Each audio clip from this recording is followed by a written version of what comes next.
So let's talk first about Finfluencers. And in that regard, if each of you, financial advice via social media, the rise of the Finfluencer, that's one of those handouts that was provided. So if you'll take just a moment to pull that out, and that discusses, but let us talk about it here, what they are exactly. You know, there were influencers back before there were Finfluencers. And it was, back then, it was simply a person who inspires or guides us or prompts us by virtue of their popularity, their cultural status, whatever, to get us to do one thing or another.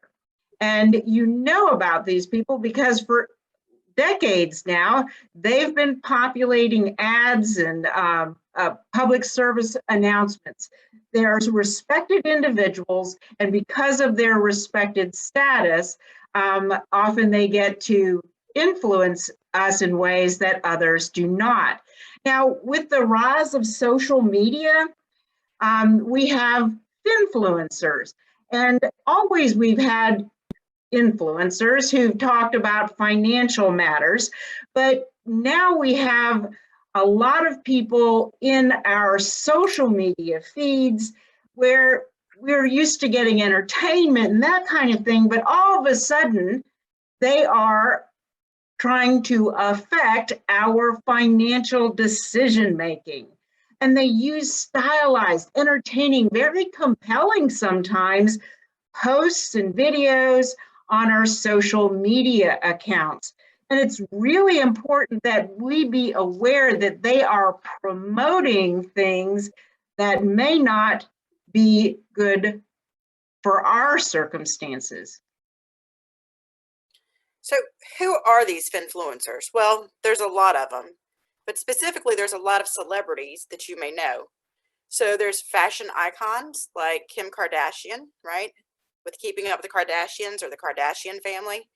And just so you know, Kim Kardashian, she recently settled with the Securities and Exchange Commission for $1.26 million to resolve allegations that she failed to disclose that she was paid $250,000 to hype or promote EMAX tokens on her Instagram account. And for those who don't know, there are federal laws about anti-touting requirements that these disclosures be made public if indeed you're being paid to promote these items. Then there's actors like Matt Damon, who appeared in a Crypto.com ad.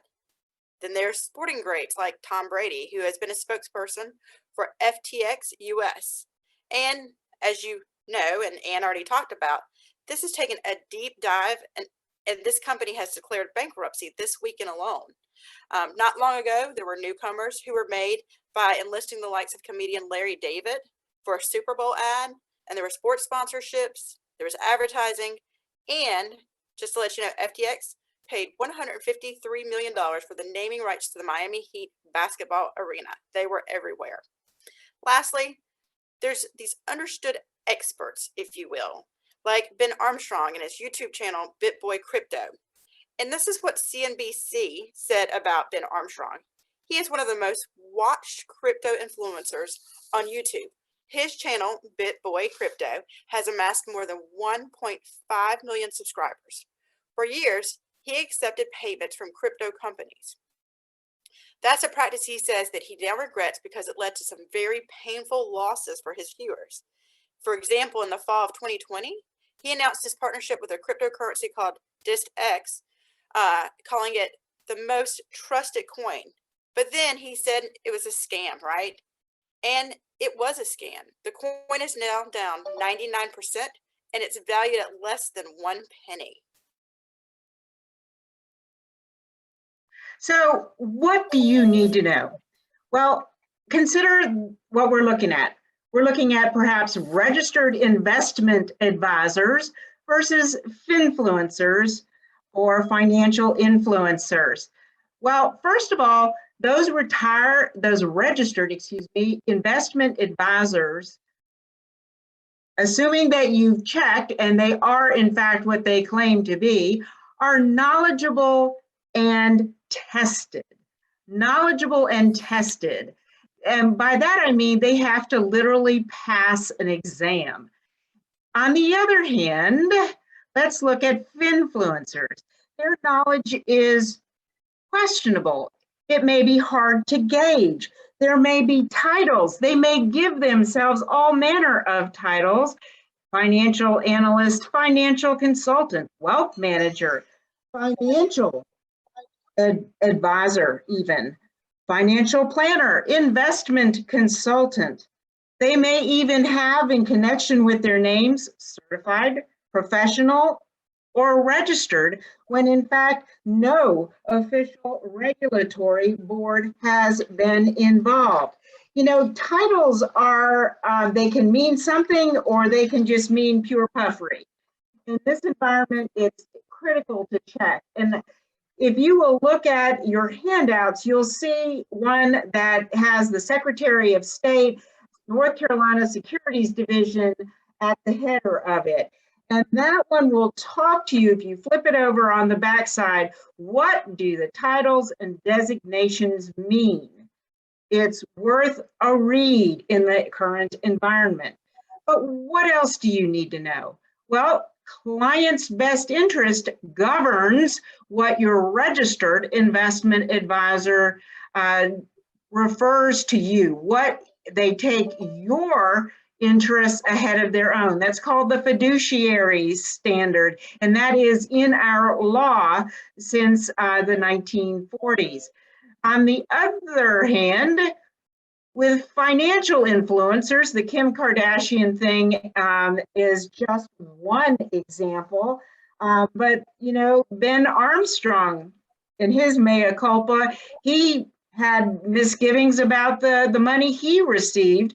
The bottom line is, what interest governs the Finfluencers? So often what governs is their own interest in getting more followers, if nothing else.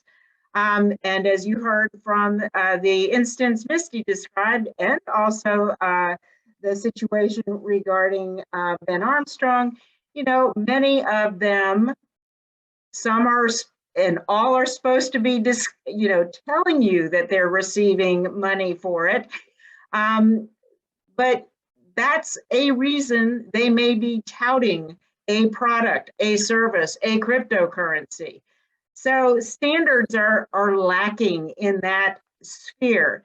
Compare that with the registered advisor, investment advisor again. They are providing you with individualized recommendations based on your specific circumstances. That is, all of your assets, how liquid they are, how risky they may be, and how much you can tolerate. What is your risk tolerance? In my outreach, I've come across people who have no risk tolerance. So, you know, we're all different.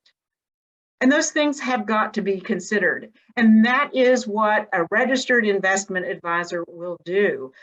There are professionals, if you'll look back at that sheet, that can guide you on that. There are other professionals that can do that. But the bottom line is you're looking for individualized recommendations. When you hear a public figure, somebody that you know and respect, maybe they're an actor or an athlete promoting products, be aware that they're promoting generally, without respect to what's appropriate for your circumstances. Now, with respect to registered investment advisors, they are governed by laws and regulations, and that makes a material difference to you. Because there are guardrails on what it is that they can do and the consequences for when they don't. And while there are bad actors in every field, you know, we all would like to have, you know, more leverage than just the little bit that we as individuals can bring to bear. And when the individual is licensed or registered and governed by our laws, it makes it a whole lot easier to enlist assistance. There's more remedies for misconduct. all right? And consider or contrast that with financial influencers where there's less regulation and fewer remedies. When you consider a lot of this is packaged as entertainment, right?